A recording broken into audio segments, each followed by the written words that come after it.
দেখো পার্ট থ্রিতে বেসিক অ্যাক্রেলিকের যে পার্ট থ্রি আমরা যেটা করছিলাম এবার হচ্ছে আমাদের আস্তে আস্তে ডিটেলিংয়ের দিকে যেতে হবে। ঠিক আছে, দেখো এখানে আমরা যেটা করেছি আমি সামনে থেকে দেখাচ্ছি।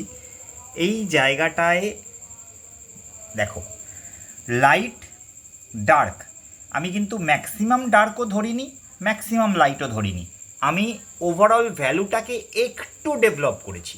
ওভারঅল ভ্যালুটাকে ভালো করে বুঝতে হবে যে ভ্যালু যত ডেভেলপ করব, ভ্যালু স্কেল যত বাড়বে, তত ছবিতে আমরা ত্রিমাত্রিক বা 3 ডাইমেনশন এফেক্টটা পাবো। তো সেক্ষেত্রে আমরা এই পর্যায়ে এসে আমরা এখন কি দেখছি, দেখো এখান থেকে আমি ভাঁজটা বের করব, এখান থেকে ভাঁজ বের করব। ছবি একদম চড়া ডার্ক যেটা কাজটাকে বের করবে, আর হাইলাইট যেটা ভলিউমটা ক্রিয়েট করবে, এর মাঝামাঝি একটা পর্যায়ে এসে আমরা কিন্তু ফার্স্ট টোনটা শেষ করেছি।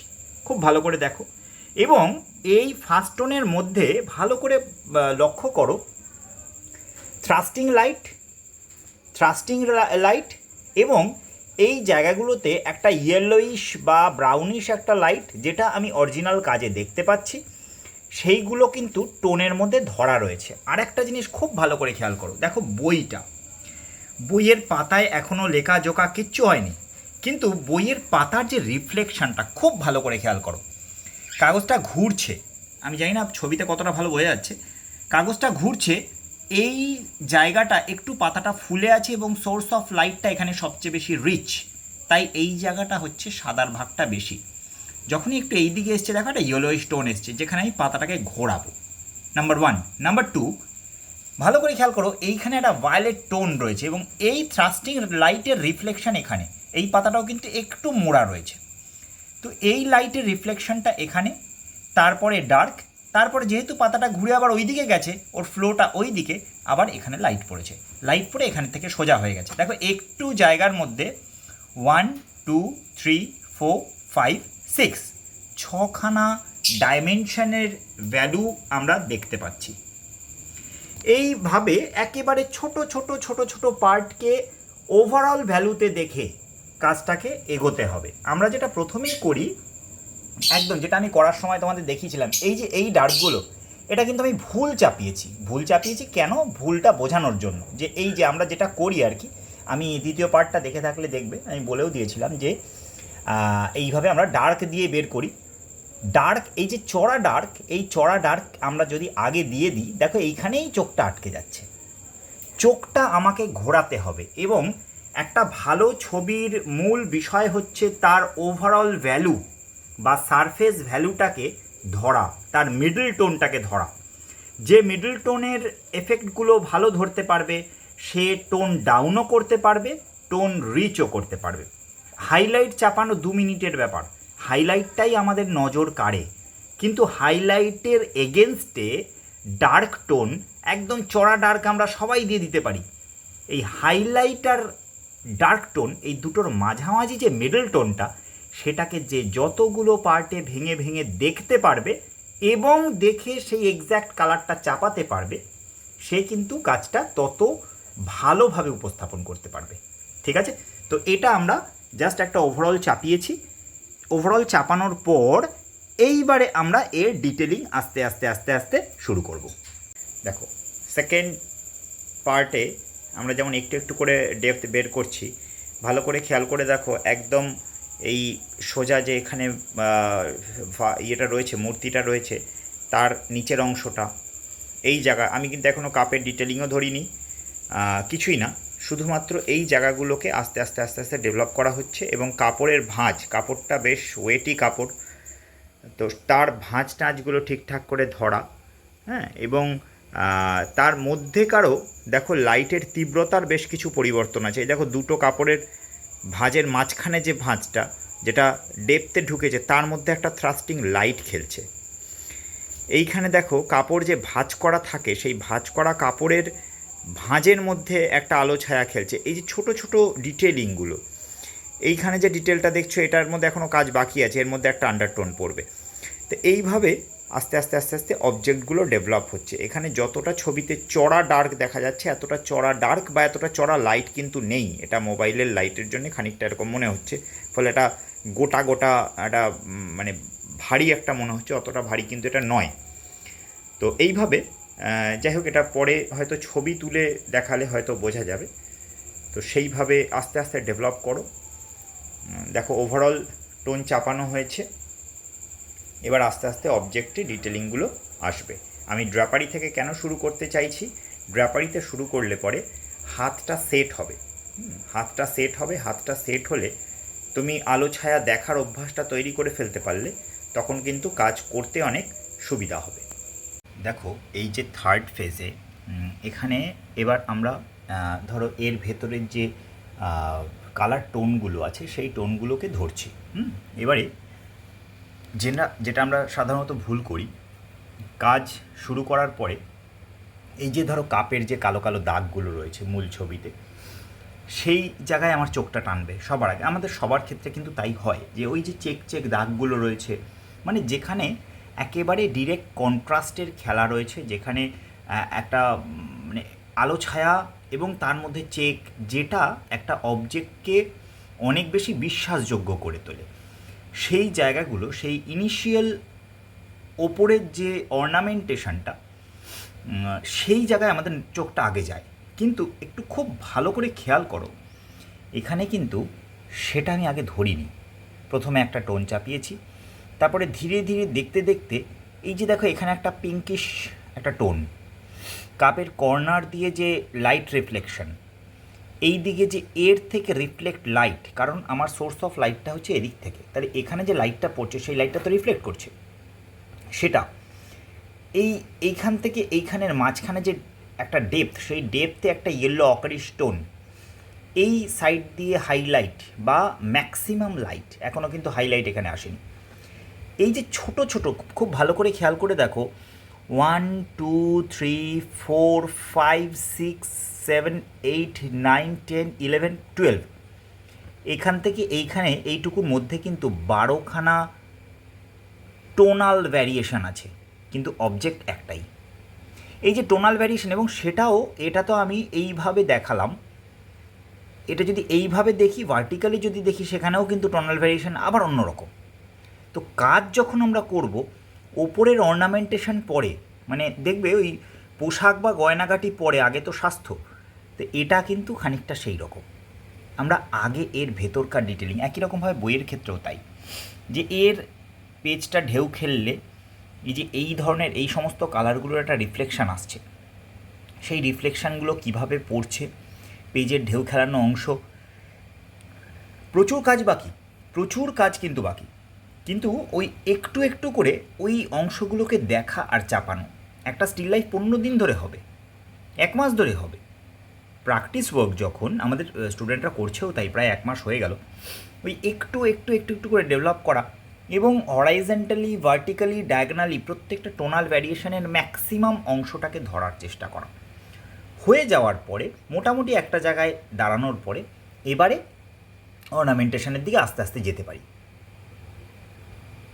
দেখো এবারে আস্তে আস্তে সামনের দিক থেকে ডিটেলিং শুরু হচ্ছে, কাপ বা এগুলো। এবার এখানে কতগুলো জিনিস খেয়াল রাখবে, দেখো কাপের চলনটা হচ্ছে এইভাবে, এর ডিজাইনটাও কিন্তু ঠিক একইভাবে, এটা এই দিকে ছড়িয়েছে, এটা এই দিকে ছড়িয়েছে। এই যে ডিজাইনগুলো, এই ডিজাইনগুলো কিন্তু একটা অবজেক্টের ভলিউমটা এবং তার পার্সপেক্টিভটা বোঝাতে সাহায্য করে।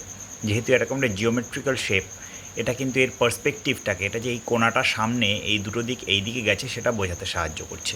1 নাম্বার 2 হচ্ছে এই ছোট ছোট ডিটেলিংগুলো মাথায় রাখতে হবে, যে এই যে বইটা, এইগুলোতে এখনও কিছু করা হয়নি। এই যে বইটা, এই সাইডের বেধটা একটু খেয়াল করো, এটা কিন্তু পুরো সোজা একদম টান টান নয়, একটু ঢেউ খেলানো, ব্যাকা ট্যাকা। মানে এটা হয় কি, বই ইউজ করতে করতে তাতে চাপ লাগে, এই ওপরের জ্যাকেটটা কোথাও চাপ লেগে যাবে, এই হয়ে যাবে, সেই ব্যাপারগুলো। তো এই যে ছোট ছোট ডিটেলিংগুলো, এবং এই জ্যাকেটটা একটা হার্ড বাইন্ডিংয়ের সঙ্গে থাকে বলে একটা মোটা হয়, এবং সেই মোটার বেধটার মধ্যে কিন্তু লাইট খেলে, এইগুলো। আচ্ছা, তারপরে ধরো লেখার পোর্শন, এই যে এই লেখার মধ্যেকার পার্সপেক্টিভটা, এখানে বইয়ের অংশটা যে ছড়াচ্ছে সেই ছড়ানো অনুযায়ী এই দাগগুলো, এবং লেখাটারও একটা ভিজুয়াল অ্যাপিয়ারেন্স দেওয়ার জন্যে যে লেখা ফন্টগুলো লেখার মতনই, তার জন্য যেটা আমরা ব্যবহার করি UXII UO এই ধরনের যে ইয়েগুলো, সেই অক্ষরগুলোকে বসিয়ে বসিয়ে একটা লুক দেওয়ার চেষ্টা। এই সবগুলো কিন্তু একটা স্টিল লাইফকে অনেক বেশি বিশ্বাসযোগ্য করে তুলবে। এই টার্মটা সবসময় মাথায় রাখতে হবে যে এটাকে বিশ্বাসযোগ্য করে তুলতে হবে। তারপরে এই এই এই জায়গাগুলো কিন্তু এখনও ডিটেলিং কিছু ধরা হয়নি, এখান থেকে আস্তে আস্তে আস্তে আস্তে হয়ে হয়ে আসবে। এবং ওভারঅল এইভাবে, ইভেন এখানেও তাই, ওভারঅল এইভাবে টোনটা ধরে দেওয়ার পরে দেখো তুলিটা বেঁকা আছে, আসলে কিন্তু তুলিটা বেঁকা আছে, সেই বেঁকাভাবে চেপটে যাওয়া, এখানে যে রঙগুলো খেলা, সেই এই ছোট্ট ছোট্ট ব্যাপারগুলোকে একটু খেয়াল রেখে পুরো কাজটা শেষ হবে। দেখো এইভাবে ডেভেলপ হচ্ছে। এই যে কাপড়ের ভাঁজ, বইটা যে রাখা রয়েছে সেটাকে রিলিফ করানোর জন্য তার নিচের ছায়া, হ্যাঁ, এই সমস্ত অংশগুলো ধরা হচ্ছে।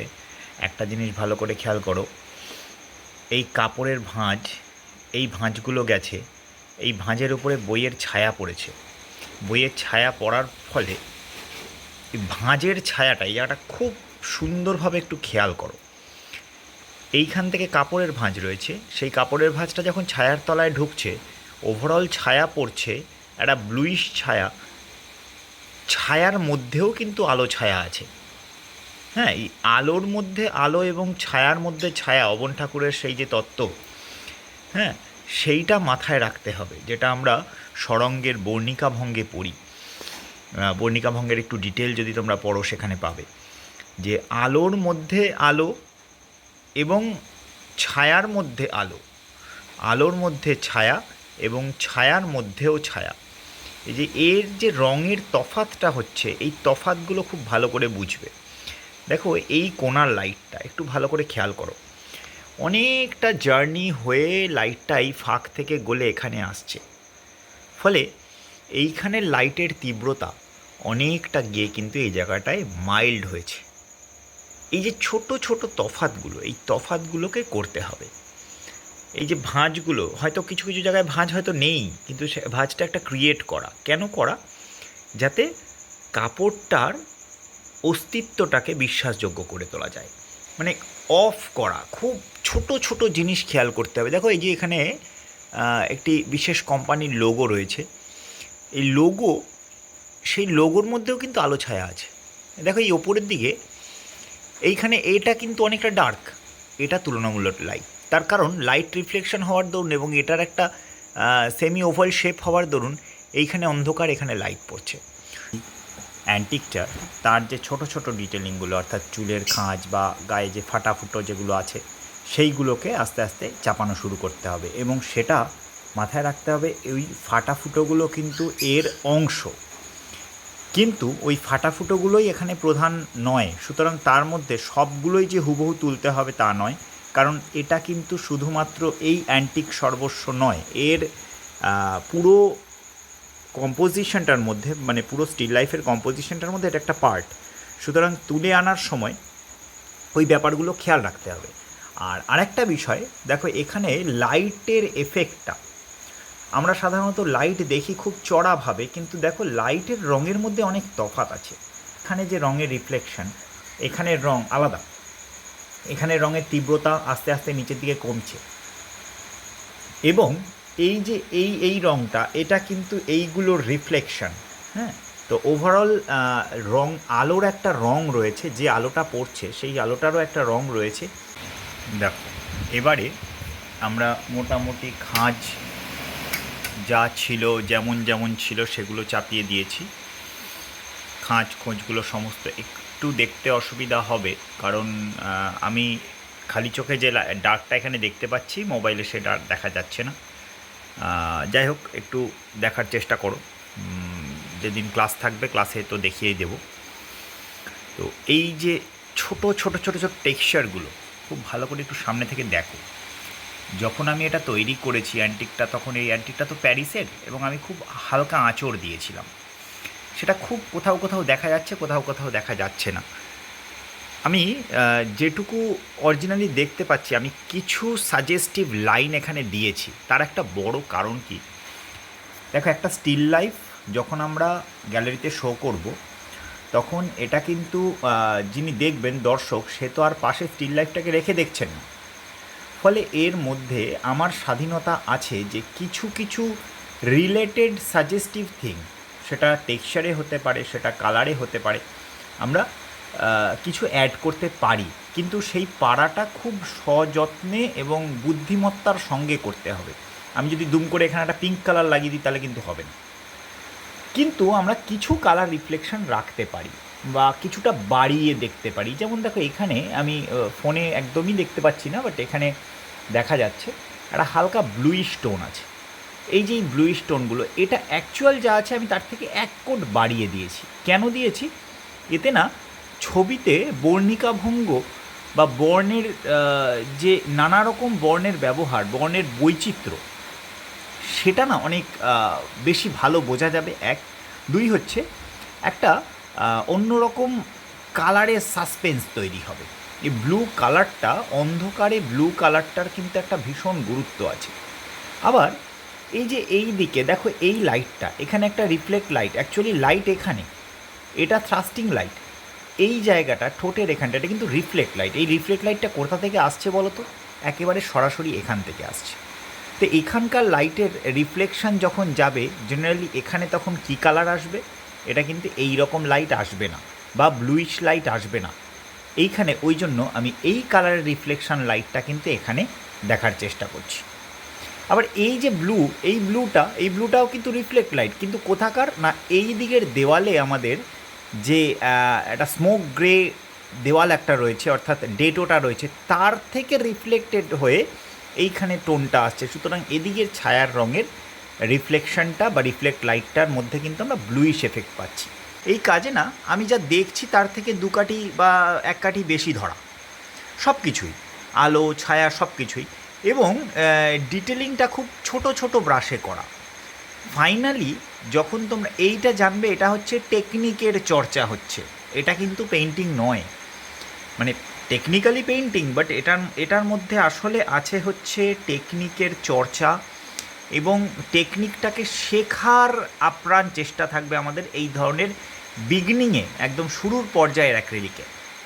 ফলে সেখানে আমাদের দেখা হবে, আমি 100 দেখতে পারলে চেষ্টা করতে হবে 110 দেখব, তবে গিয়ে আমি হয়তো 80 বা 90 দেখতে পাবো। এবং টোনাল ভ্যারিয়েশনগুলো ঠিক সেইভাবে ডেভেলপ করতে হবে। এটাই যখন আরও উপরের পর্যায়ে, যখন এই রকম কাজ 10টা 12টা 15টা করবে না, তখন এখানে যেই সিঁড়ি ভাঙা অঙ্কের মতো আমরা ভেঙে ভেঙে কাজ করেছি, একটা সময় তখন তোমাকে এতটা ভাঙতে হবে না, তুমি একটা ব্রাশের টানেই হয়তো 2-3টে টোনের স্টেপ জাম্প করে যেতে পারবে, এবং তখন সেটা আস্তে আস্তে টেকনিক্যাল একটা কাজের চাইতে আস্তে আস্তে সেটা পেইন্টিংয়ের পর্যায়ে পৌঁছবে।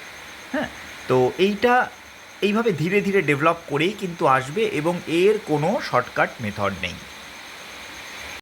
ফাইনালি কাজটা এই রকম একটা জায়গায় দাঁড়ালো, বাকিটা কালকে ক্লাসে হবে। এটার ছোট ছোট অনেকগুলো অংশ, যেগুলো মানে বিশেষ করে কালার ব্যালেন্সটা একটু বোঝা মুশকিল। কালার ব্যালেন্সটা মানে মোবাইলের আলোতে বা ঘরের আলোতে একটু বোঝা মুশকিল, তবুও দেখে নাও, বাকিটা কালকে ক্লাসে বোঝানো যাবে। একটু কালার এবং রিফ্লেক্ট টোন, বেসিক লাইট, এই সমস্তগুলো একটু দেখো। এবং এই যে কিছু কিছু অবজেক্ট পরে অ্যাড করা হয়েছে, এই অ্যাড করার কারণ কি, স্পেস ডিমান্ড কী জিনিস, সেটাও কিন্তু বোঝার ব্যাপার আছে। সেইগুলোকে মাথায় রেখে পুরো কাজটা বাকিটা বোঝানো যাবে। এইভাবে একটা স্টিল লাইফ এভাবে দাঁড় করাতে হবে, এবং এই প্র্যাকটিসটা রিপিটেডলি এই প্র্যাকটিসটা হতে থাকবে। তাহলে কাজটা মানে খুব সহজে রপ্ত হবে। প্রথম কথা, এই যে এই চর্চাটা, এটা আমরা বারবারই বলছি, এটা হচ্ছে বেসিক অ্যাক্রিলিকের চর্চা। মানে একটা মিডিয়ামকে যখন তুমি ইউজ করতে শুরু করছো, তোমরা যারা এই গ্রুপে কাজ করছো, তোমরা একেবারে নতুন একটা মিডিয়াম নিয়ে কাজ করতে শুরু করছো। তো এখানে কতগুলো জিনিস আমাদের বুঝতে হবে। আমরা একটু সহজ ভাষায় বোঝার চেষ্টা করি। আমি একটা পেইন্টিং এই পেইন্টিংটা বা এটা যদি স্টিল লাইফ হিসেবে আমি করতাম বা আমরা করতাম, আমরা যারা বেশ কিছুদিন ধরে কাজ করছি, তাহলে কিন্তু আমরা এত ডিটেলে ভেঙে কাজ করতাম না, এত টোনাল ভ্যারিয়েশনকে এত ছোট ছোট স্ট্রোকে করতাম না, আমরা হয়তো আরেকটু স্টেপ জাম্প করতাম। দেখো, একটা বাচ্চা দেখবে, এটা আমি বাচ্চাদের হাতের লেখার সঙ্গে তুলনা করছি। যখন বাচ্চাটা অ ক খ লিখতে শেখে বা এবিসিডি লিখতে শেখে, তখন এটা এর মতো, বিটা বি এর মতো, সিটা সি এর মতো তাকে অক্ষর বা লেটার রেকগনিশনটা শিখতে হয়। এবং সেখানে কিন্তু সে এটাকে বি এর মতো বা বিটাকে সি এর মতো লিখবে না, কিন্তু সেটা লিখতে লিখতে যখন তার হাত সড়গড় হয়ে যায় তখন সে কার্সিভে যায়। এবং তারপরে যখন আমরা যখন আস্তে আস্তে বড় হই, তখন মাধ্যমিক উচ্চ মাধ্যমিকের সময় যখন গিয়ে পৌঁছয়, তখন তার হাতে এমনই ফ্লো চলে আসে যে সে পুরোটাই হয়তো এক টানে এবিসিডি, তার কোনোটাই হয়তো এ বা বি এর হুবহু মানে বইয়ের অনুকরণ নয়, কিন্তু তার এসেন্সটা এ, মিনিংটা বি, সেটা সেই রকমই, কিন্তু প্রত্যেকের হাতের লেখা আলাদা। এখন প্রশ্ন হচ্ছে, অক্ষরমালা তো প্রত্যেকের জন্য আলাদা নয়, অথচ হাতের লেখা সবার আলাদা। ঠিক একইভাবে ভাবো, এই যে পেইন্টিংয়ে আমরা একটা মিডিয়াম যখন ইউজ করছি, এই মিডিয়ামটার একদম বেসিক, এটা একদম যারা নতুন শুরু করছো তাদের জন্য, যে একটা মিডিয়ামকে হ্যান্ডেল করতে গেলে তার ডিমান্ড এবং তোমার ক্যাপাসিটি, তার লিমিটেশন এবং তোমার ক্যাপাসিটি, এইগুলোকে ব্যালেন্স করতে শেখাটাই কিন্তু আমাদের এই ধরনের চর্চার উদ্দেশ্য। এটা কিন্তু ফুল ফ্লেজেড পেইন্টিং নয়, এটা একটা মিডিয়ামকে শেখার জন্য বেসিক অ্যাক্রেলিক মিডিয়ামটার সঙ্গে আত্মস্থ হওয়ার জন্য এই ধরনের স্টাডি ওয়ার্ক। এরকম করতে করতে করতে করতে একটা সময়, ঠিক যেমন হাতের লেখা এবিসিডি নকল করতে করতে কিন্তু একটা সময় নিজের হ্যান্ডরাইটিং, প্রত্যেকের হ্যান্ডরাইটিং আলাদা হয়, ঠিক তেমনই একটা মিডিয়ামকে গোড়া থেকে যদি ধরে ধরে শেখা যায়, তারপরে সেটা কিন্তু তার আস্তে আস্তে সিগনেচার স্টাইলে পরিণত হবে। এই যে আমরা বলি না যে একজনের কালার চাপানো স্টাইল একরকম আর একজনের একরকম, সেটা কিন্তু এইভাবে বেসিকটা সবার এভাবেই শুরু হবে, এবং তারপরে আস্তে আস্তে যত ওপরের দিকে যাবে, তত ওই মেটেরিয়ালটাকে, ওই মিডিয়ামটাকে হ্যান্ডেল করতে করতে তার একটা নিজস্বতা তৈরি হবে। কিন্তু আবারও বলছি, শুরুতেই এক্সপেরিমেন্ট নয়। যে যাই বলুক, আমি আমার অভিজ্ঞতা থেকে যেটুকু বুঝি, সেই যৎসামান্য অভিজ্ঞতা থেকে বলছি, শুরুতে কোনো রকম এক্সপেরিমেন্ট নয়। আগে শুরুতে অটা অয়ের মতো, এটা এর মতো লেখা যেমন শিখতে হয়, তেমন অ্যাক্রেলিকেও বা ওয়াটার কালার, যে কোনো মিডিয়াম, যেহেতু আমরা এটা অ্যাক্রেলিক নিয়ে বলছি, তাই এখানেও আমাদের একদম গোড়া থেকে একদম বেসিক জায়গাগুলো, কিভাবে রং চাপাবো, টোন কিভাবে ডেভেলপ করব, একটার সঙ্গে আরেকটা টোনাল ভ্যারিয়েশান কিভাবে আনবো, প্রত্যেকটা জিনিস খুব ধরে যত্ন নিয়ে কাজটা করতে